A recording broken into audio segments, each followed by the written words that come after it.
दोस्तों, चोर तो आपने बहुत से देखे या सुने होंगे, पर एक ऐसा चोर जो उड़ते हुए हवाई जहाज़ से $2 लाख चोरी करके नीचे कूद गया और उसका अभी तक कोई पता नहीं चला। तो आज उसी चोर के कुछ रहस्यों के बारे में जानेंगे, जिसका नाम डीवी कूपर था। दोस्तों, यह घटना 24 नवंबर 1971 की है, जब डैन कूपर नाम का एक व्यक्ति काला सूट पहनकर और काला बैग लेकर एक जेंटलमैन की तरह अमेरिका के पोर्टलैंड एयरपोर्ट पर पहुंचता है और टिकट काउंटर से बिंग 727 प्लेन में अपने लिए $20 में सीएटल की एक तरफा टिकट बुक करता है। उस समय अमेरिका के एयरपोर्ट में ज़्यादा सुरक्षा के इंतजाम नहीं थे, इसलिए डैन कूपर अपने बैग को आसानी से प्लेन के अंदर ले जाने में सफल हो गया और अपनी सीट 18C पर बैठ जाता है। 2:50 में प्लेन पोर्टलैंड से उड़ती है और उड़ने के कुछ देर बाद डैन कूपर अपने लिए बॉर्बन ड्रिंक और सोडा ऑर्डर करता है। उसके फ्लाइट का सफ़र सिर्फ 30 मिनट का ही था, इसलिए ज़्यादा समय बर्बाद न करते हुए वो अपने प्लान में लग जाता है। डैन कूपर अपने नज़दीक खड़ी फ्लोरेंस स्कैफनर नाम की फ़्लाइट अटेंडेंट को पास बुलाकर एक पर्ची देता है। पहले फ़्लाइट अटेंडेंट को लगता है कि डैन कूपर उसके साथ फ्लर्ट कर रहा है, इसलिए वह उसे अपने पर्स में डाल देती है। लेकिन फिर डैन कूपर उसकी तरफ झुककर वह पर्ची उसे पढ़ने के लिए कहता है। जब फ़्लाइट अटेंडेंट उसको पढ़ती है तो उस पर्ची में लिखा था कि उसके पास बैग में एक बम है और अटेंडेंट को उसके पास बैठने को कहा गया था। उसके बाद अटेंडेंट घबराकर उसके पास बैठ जाती है और डैन कूपर को बम दिखाने को कहती है।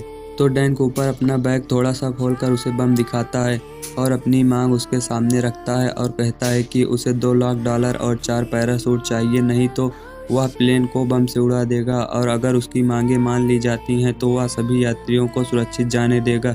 स्कैफनर डैन कूपर की मांगों को लेकर कॉकपिट में बैठे पायलट के पास पहुंचती है और वे चालाकी दिखाते हुए $2 लाख को $20 की नोटों से भरते हैं, ताकि बैग ज़्यादा भारी हो सके, और सभी नोटों का सीरियल नंबर भी तय किया गया है ताकि बाद में डैन कूपर को पकड़ने में आसानी हो।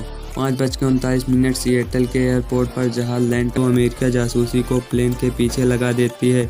उड़ान के दौरान पायलट बताता है कि प्लेन में मैक्सिको पहुंचने जितना ईंधन नहीं है, तो डैन कूपर उसे प्लेन को रीनो नेवाडा की तरफ पर बाकी लोगों के साथ रहने और दरवाज़ा बंद करने को कहता है।